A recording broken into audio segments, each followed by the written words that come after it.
I don't know what to think of these couples. One minute they lovey-dovey, the next minute they just want to take each other's heads off. I'm just confused, and I think they confused. But one thing I'm not confused on is that none of them need to be together. This is craziness. Welcome to Leah DTV, where we kiki about reality TV. If you love TV and want to joke and laugh about all the drama you see, hit that subscribe button, baby, and get comfy. Y'all, listen to me, okay? We're going to start off with Rachel and Jose because they left off with a bang. So might as well hop into it. Okay, so we see Rachel and Jose. They meet up for lunch or brunch or dinner. I don't know. But they were just looking at each other in awkwardness. I was like, wow, this is awkward. Ain't nobody going to say nothing. So Rachel says, I don't even know what to say to you. And Jose's like, ditto. Well, Jose, I don't know why you ain't got nothing to say. You should be apologizing. Jose says it wasn't intentional and it wasn't out of spite. Gaslighting like a mug. Like, what do you mean it wasn't intentional? I wasn't in the house. Was my spirit floating around and you thought I was in there? You locked the top lock. And then I'm sure she was knocking and you didn't answer the door. But it wasn't intentional? Child, please.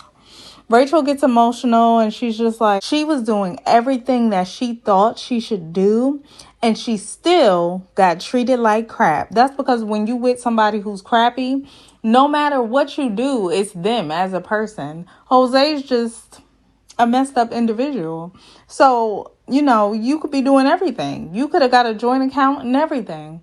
He's still going to lock you out the house because that's what he do. See, it couldn't be me because I would have dragged him all up and through. But you not me. So Jose says, are you going to get over it? Are you ever going to get over it? No, we're not. If she was me, I'd take it to the grave, baby. I don't care nothing about it. Him and his ashy lips really need to gather himself and apologize more. Because no, we never getting over it. Rachel is asking, is it really him? Like, is the man she seen who cursed her out, told her that he was going to throw the ring at her, told her that she won nothing, you know what I'm saying, all because of a mishap with a name? Is that really who he is? Rachel, yeah, it is. That's who he is, baby. He ain't hiding. He says, I'm sorry. I'll work on myself. Rachel's like, thank you. That was an apology. I was like, what? What was the apology? Baby, I had to rewind it and see, did I miss something? Because what he said didn't even sound heartfelt. I said, oh, this is for TV. Gotta be. Because ain't no way.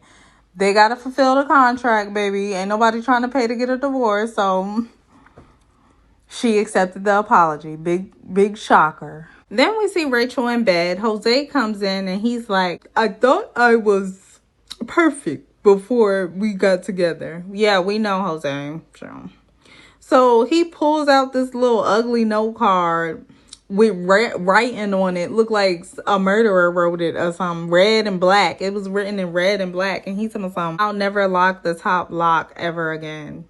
Mini Man, you're missing the point again. Nobody cares about the damn lock.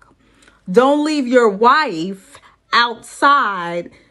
He left of her dad. You know what I'm saying? It's like he not comprehending. If I couldn't get in here where all my stuff is, where did you think I was going? He keeps talking about a lot. Child, I ain't got time to play with Jose at all. Rachel says, just handle your conflict like a grown-up. Period. Act your age and not your height, and we won't have no problems. Jose continues to cap, okay? Rachel entertains the cappery, and they hug. I was like, oh my God. Can this be any more faker? Like, let's just move on, child. She expressed from now on that if she gets any more red flags, that she'll tell Jose. Then Jose takes Rachel to the baseball field for their 1-month anniversary. They play a game of catch. Jose throws like a girl. And Rachel gives off the famous balls in my face joke. Y'all know y'all can't play catch without saying somebody balls is in their face. Rachel says she is finally back in love with her husband again. Can we stop throwing the word love around like you could just fall in and out of it so gracefully? That's not how it goes. I'm pretty sure that's not what's happening. Dang, she just in and out of love. So they sit down for dinner and Jose's like, you know what? We should get separate accounts. Rachel's like, I've only been saying that for the last month. What do you mean? What are you talking about? And he's like, yeah, I don't listen. Jose, please stop. Stop acting like you don't have a brain. Because you do. I can't with him. So anyway, they play happy child. Let's move on because I ain't got time. Let's talk about Brett and Ryan. Ryan makes Brett some omelets and they really look good. I was like, oh okay then, Ryan. Chef Boyardee Ryan. So they sit down and they eat. And Brett's like, so what's in the books for today? I was like, oh, Brett. Oh, my gosh. She's such a buddy. They give me homie vibes. Like, I felt like she was asking, like, where the chicks at, bro? Like, and y'all know I like Brett. But I just want her to be more feminine. You know what I'm saying? Give off your feminine... Okay, because you're pretty enough, so go ahead and give it to him. Ryan sends Brett on this mini scavenger hunt throughout the house. I was like, okay, this is different. The final card was a sweet little note, and he gave her a gift card, and she's like, heck yeah! You know, y'all know Brett. Y'all know how she do. So Ryan is drinking his smoothie out of a wine glass. I was like, I ain't never seen that before, but okay. Brett comes home to her puppy, who apparently had vomited 2 large piles of vomit all over her floor. So she takes the puppy to a vet, and it turns out that he has kidney failure, and he has a 50-50 chance of surviving. That's why I ain't got no pets, because I feel like I would just get attached. I mean, you're gonna get attached anyway it go, but it's just like, I don't know. I ain't trying to deal with the sickness and the grief, and dealing with people passing is hard. I feel like it's just hard either way it go. A life is a life. So Brett says that she had to put Baxter down, which was so sad. I felt so bad for her. Ryan's at the gym when she's talking, in her confessional about what's going on, but she said that he did offer his support. And I was glad, because when she called her friend and was telling her friend about how Baxter was sick, I was like, where's Ryan, child? Where he at? But it's good to know that he is offering his support. They edited so much where it looks like, damn, did he even know? Because it's no shots with him talking about Baxter. Now it's time for Brett and Ryan to celebrate their month anniversary, and Brett is looking super pretty with her icy blue eyes. She's like, I'm not gonna cancel the date because I actually want to do this with my husband. It'll get me out my funk about my puppy. So yeah, I'm gonna go ahead and do this. I thought that was sweet. I thought she was really strong in that moment, because me, baby, I'll be somewhere laid up, probably eating ice cream, child. Ain't no 1 month. I'll be depressed. So Brett meets Ryan for their movie date, and they sit down. They got the theater to themselves. It was really cute. I always wanted a movie date for myself. Just rent the whole theater out. Let's watch a movie. As they sit down, Ryan inquires about Brett's puppy, and how she's feeling about it. And Brett put on her big girl underwear and just was trying to be strong about the whole situation. He says that he didn't get another dog for 3 years after his puppy passed. So I'm glad he did share that. It shows that he was trying to be open and not just like, well, your dog's dead, so moving on. He really tried to show compassion for Brett, and I appreciate that. So, but y'all know, anybody who watched The Notebook has got some compassion. So Ryan says that he wants to protect her from that situation, but it's just something out of his control. They eat dinner, and they show footage of their wedding, which I thought was so cute and romantic. I almost started to tear up, y'all. I was like, oh my goodness. So as they're watching it, I'm just like, okay, are y'all feeling this the way I'm feeling it? Because I'm over here about to break down. Ryan says as he was watching this video, it made him realize how much he really doesn't like Brett. I'm like, what is going on? Because after y'all watched that, after they watched that, you just saw like the disconnect. Because if I'm watching my wedding on a big screen with my man, please know that we're holding hands now. We're kissing right after. Mwah.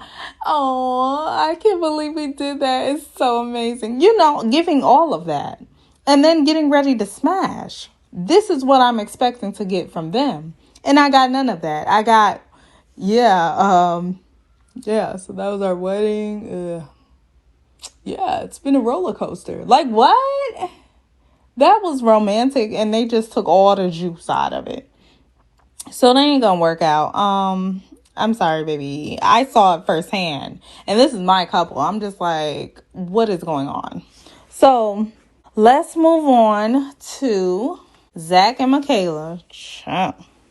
So we first see Zac and Makayla. They on their way to do some salsa, right? They doing some salsa dancing with Mirla and Gil. So as they are pulling up to the salsa dancing place, and we already see that Gil and Mirla is in there, I got flashbacks of last season with Brianna and Vincent. I was like, oh Lord, somebody can't dance and somebody gonna get mad, child. I can feel it in my bones. And baby, I was right. So Mirla says, it's past her bedtime. She ready to go to bed. I felt that. I go to sleep early too. I just stay up for these reviews for y'all. So, Zac and Makayla meet them, and the black KFC Colonel Sanders comes out to teach them how to salsa. I was like, if the most non-likely person to teach salsa was a person, it would be him. I did not expect that man to come out, and he was like 90. I was like, damn, okay. Poppy still know how to dance. All right, then. So, Michaela, I just want to say that her hair was cute in this moment. That's all I want to say. Gil and Zac, they had the moves. Okay, then. I was like, y'all better use the shoulders. It's all in the shoulders. I was here for it. Turns out Michaela don't got no rhythm. I was like, what is going on? Where's the rhythm? I expected her to get up in there and show out, but I was wrong. So she gives up, and it was just weird because she could have just tried it. Like, it's just salsa. It's not that serious. And Zac says that he ain't even surprised, baby, because she always hot and couple. And it's confusing. Zac, he used to it. That is too funny. So Zac had to dance with Colonel Sanders, period. That was his partner now, because Michaela said, baby, I'm done. I'm about to go sit down. I was like, now, Michaela, you could have did a little bit of a two-step. You gonna make your hubby dance alone? I just be thinking they be fighting in the car or something. And then when they get to a certain time to film, it just seemed like it's coming out of nowhere. But in reality, Zac probably said something in the car, something real negative, because he seems to focus on the negative a bit much. All four of them sit down, and I think Zac asked Michaela, how did she like the class? And Michaela's like, oh, I liked it. It was great. Michaela, please. She's passive aggressive too. I don't like that. Both of them are. She's like, I liked it. I just didn't want to do it. But if you liked it, why you didn't want to do it? It makes no sense. Stop playing with us. Gil says, are you always like that? Leave it to Gil to chime in, child. He gonna ask his questions. Michaela says, well, I was trying. Gil's like, that was trying? All right now, Gil, you don't want none of Michaela. You do not want none of Hurricane K. She don't care about none of that. Michaela's like, yeah, that was trying, period. And you and your bald head better leave me alone before I get reckless up in here. Period. Don't be asking her no questions. Gil says, well, let's compare this to our marriage. How's it going? And Michaela's like, well, I feel like it's pretty stagnant, pretty complacent.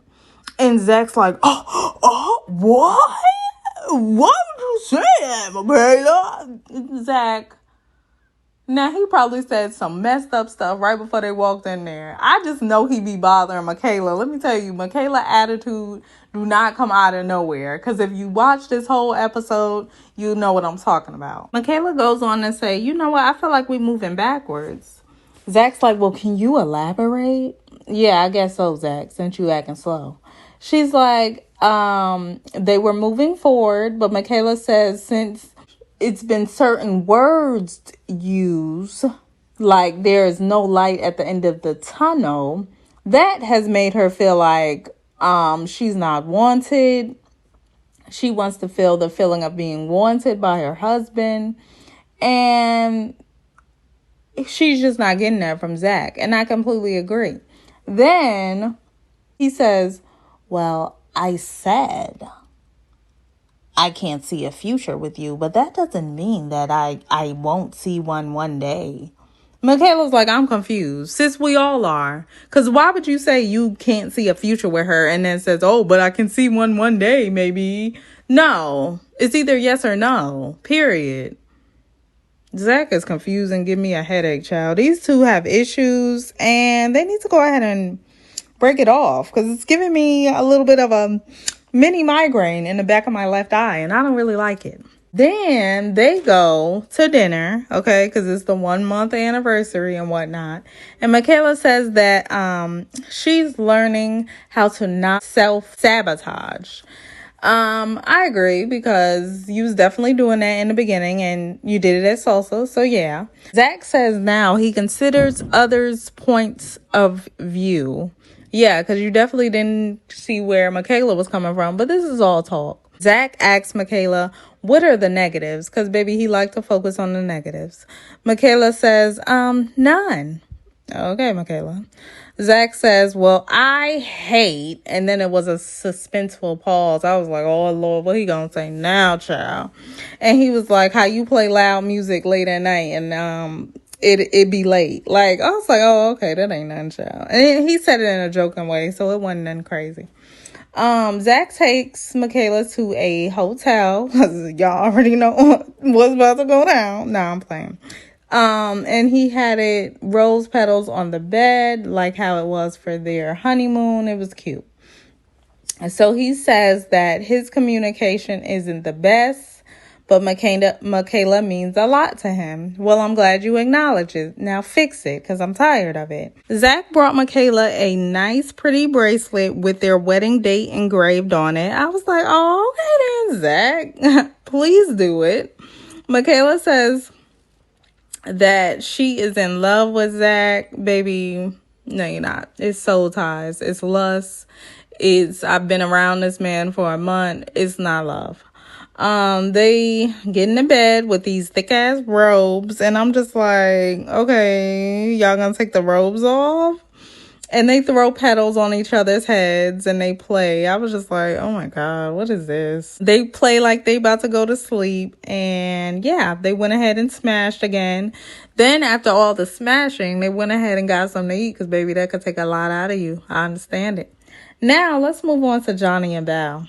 Bao and Johnny, they decide to go skydiving, I think. I think it was skydiving. So Bao talks about moments like this where she feels giddy with Johnny and how she felt giddy their wedding day and all that, blah, blah. So they sit down and Johnny asks Bao, what do we need to work on? And Bao says, how about some more cuddles? Johnny says, cuddling is hard because I be hot. You go to sleep at 10. I go to sleep at 11. So, it's impossible for me to cuddle you. Can't happen. Oh, okay, Johnny. Johnny, just say you don't want to touch her like that and she be functified and you ain't trying to be up under her. Just say what it is because I ain't got time for this, okay? We 11 episodes in. Johnny wants all this physical touch, but he not reciprocating it. Like, I thought that was weird because I thought that was his love language. So I would automatically assume, okay, that he would give off the love language that he would want. But he's not because he don't like Bao. Johnny met up with his friend and Bao met up with her friend, okay? Let's be friends.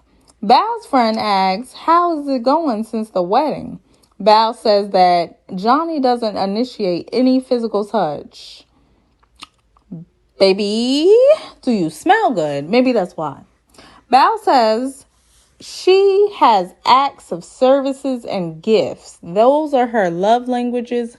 So this is what she gives to Johnny. Then we see Johnny telling his friend she cooked once in the last month. So, baby, somebody lying, and I feel like it's Bao.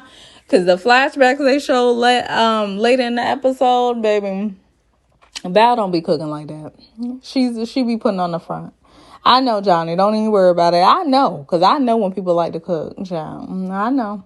Johnny's friend says, why don't you make the move? Don't be shy. You're not shy. And Johnny's really looking like, I don't like her though. Like, I could make the move, but I don't like her. And Johnny goes on to say, the more I'm forced to get frisky, the more I don't want to do it. And that makes no sense, because if you like somebody, you're going to get frisky regardless. If you think they're cute, if you think they fly, if you think they sexy, you're going to smack them on the behind every now and then. You're going to touch them. You're going to hug them. If you don't feel her, then it is what it is.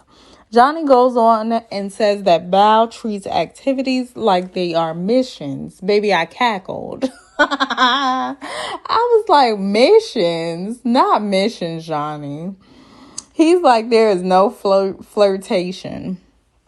He goes on to describe how he was drawing a picture and he purposely made it not match hers.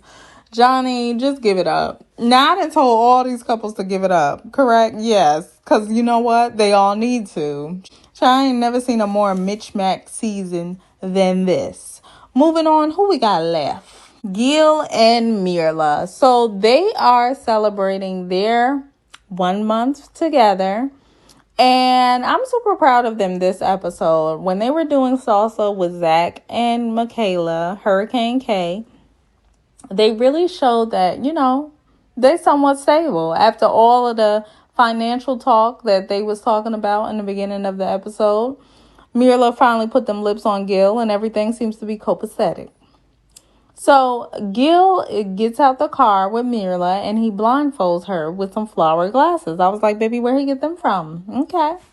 So he makes sure that he acknowledges that he's not going to mess up her lashes, period.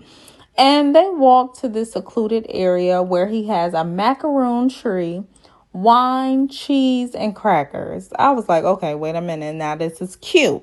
Okay. Mirla goes on and says that it was thoughtful because it's things that she has mentioned to Gil and he put together for one date.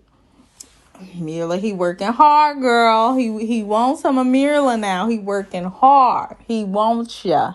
He like ya and he wants ya, okay? And we see them and they have, I don't know who gifted who, but Gil shows Mirla 2 shirts, right? So Mirla's shirt says, I'm everything. And Gil's shirt says, I have everything I need. I was like, oh, this is cute. He wearing me down, child. He don't even want me. They also get a gift from the experts of their vows that were framed. And they have pictures from their wedding. Normally they give this to all the couples. I was just like, why they just showing Mirla and Gil opening? I ain't seen nobody else do that, but okay. And child, are y'all the favorites? Are they putting all their hopes into y'all? Because, child, right now, y'all looking like the best prospects for the experts. They just seem lovey and dovey, and Mirla goes on to say that she really has grown to like Gil a lot. Y'all know Gil likes Mirla, so that's no question. And it was so funny when Gil gifted Mirla with a big, bulky pooper scooper. And he's like, this is the pooper scooper you wanted. And she's like, I'm going to look like an idiot with this. I love their banter. It's really funny. It's cute. It's everything I need. So it's good to see that they're doing well.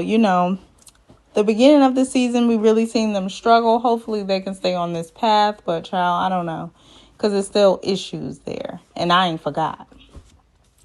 Now, let's talk about when all the couples meet up. Because I like these moments when they meet up. Everybody is dressed in their Sunday best. And Johnny hands Bao a red rose. Now, saying this now, it made me think about what happened later in the dinner, because initially I thought, well, maybe Johnny and Bao got in a fight in the car. You know how that go. Pulled a Michaela and Zac, and now they in here trying to put on a front. But for him to give her a rose, I was like, oh, that's sweet. Okay, moving on. Moving on. Leave it to Gil to ask the serious questions, okay? So he asks, are you guys falling in love or falling in like? Michaela says that she loves Zac. She loves the pipe. Zac says that he could see himself falling in love with Michaela. Yeah, sure. She thinks that they personally fit each other. Okay, we'll see, child, in a couple episodes. Rachel says that she fake loves Jose, okay? She says that when he locked her out, she fell out of love. But now that they're good again, she fell back in love. And she's happy that he locked her out because now she's back in love. I was like, Rachel, please cut the malarkey because it's not making sense. Meanwhile, Ryan is looking at all the couples comparing his relationship to theirs. And he's like, I'll go. I care about this girl a lot. I'm like, this girl, ooh, child. Say her name, Ryan. Say her name. He's like, I'm holding back a little. Well, obviously. Try a lot. Brett says that it's been a struggle, but she's hopeful. Oh, Brett. I wish you didn't have to be hopeful with Ryan. I'm just saying. Because, child, it don't take this long to know if you like somebody. Gil says he's in like, but is falling in love. Gil, stop lying. You know you love Mirla. He calls her his unique princess. Anyway, his younger self, who had a head full of hair, wouldn't have given Mirla the time of day. Ciao, bye. Yes, you would have. Just because you bald head now, you know your options are a little bit slimmer, so you're gonna stick with Mirla. Mirla says she's chosen to be in love with Gil. Oh, sweet. Anyway. Bao, child, over there in the corner, they over there looking like, I'm surprised they ain't go first. Bao says that she is growing in like. She says that she slaves in the kitchen and makes gourmet meals, meal preps, bakes, shops, clean. She does everything, okay? Bow, ciao, bye. She says she do all that and she just feel like she got to romance Johnny. Now, Bow, what is going on? She says she's used to being courted and that Johnny's not doing that. I think she really said all of this to make Johnny look bad. Now, in this moment, I agree with Johnny. Just a tad bit. I was like, did they fight in the car? Like, what is going on? Because as she's going through the 150 things that she do for him, cook, clean, do everything. She done made every meal for the whole 30 days. They ain't ate out one time because Bao be in the kitchen slaving, baby. After she said all that, he was like tearing up a rose. I was like, damn it, what's going on with the rose? You tearing up the robe. Michaela with the wipes. Like, what is this? It's not good. By the time she was done talking, all the flowers on his plate was tore up. I was like, what is going on? He says that Bao plays the victim. Well, duh. I knew that. Johnny walks out and his boy toy Jose runs after him because y'all know Jose gonna go after Johnny. Period. So they walk outside and Johnny says that Bao doesn't cook. Okay. He says, it's a lie. It was all a lie. Okay, then, Carly Red. Johnny feels like Bao is trying to make herself look good. Well, yeah, pretty much. You should have made yourself look good. I know I would have. I would have been like, I ain't ate in about 30 days. Y'all see I'm losing weight, don't it? But she be in the kitchen. Ciao, bye. Johnny says he wants a wife that actually follows through with the things that she says she's going to do. Like meal prepping. Then they showed a flashback throughout the month, child, of Bao not cooking. I was done. I said, oh. Then, as he's talking crap about Bao walks out on the doo-doo show. And can you say awkward? Like, I was just like, oh, okay. She tried to walk out and act like she don't see Johnny and Jose in the corner over there talking mess. She's like, what? Where's the Uber? No, you see them. Go ahead and walk right over because I'd have been like, what's the issue over here? Huh? What's going on? You got something you want to say? Joe? Confrontation. So Johnny says Bao wants people to like her. Well, duh, I could have told you that, Johnny, when she said she didn't sleep at band camp because she snores. Anybody who do that want people to like them. And I just wouldn't do it. Because, baby, when it's time to go to sleep, I'm asleep. Snore, drool, or fart. Whatever comes out, it is what it is. That brings us to the end of the review. If you enjoyed the review, go ahead and give me a like. If you're not subscribed yet, baby, go ahead and join the family. Hit that subscribe button and make sure that the notifications are on. And go ahead and comment what you thought of tonight's episode. It was better. If I could rate it on a scale from 1 to 10, I would give it a good old 7.5 because I wanted more from Jose and Rachel. Zac and Makayla is a little bit too hot and cold. Mirla and Gil, child, I'm proud of y'all, I guess, child. And Johnny and Bao, y'all just, child, ain't no hope. Ain't no hope for them. All right, so yes, until next time, I will see you on my next review. Ta-ta.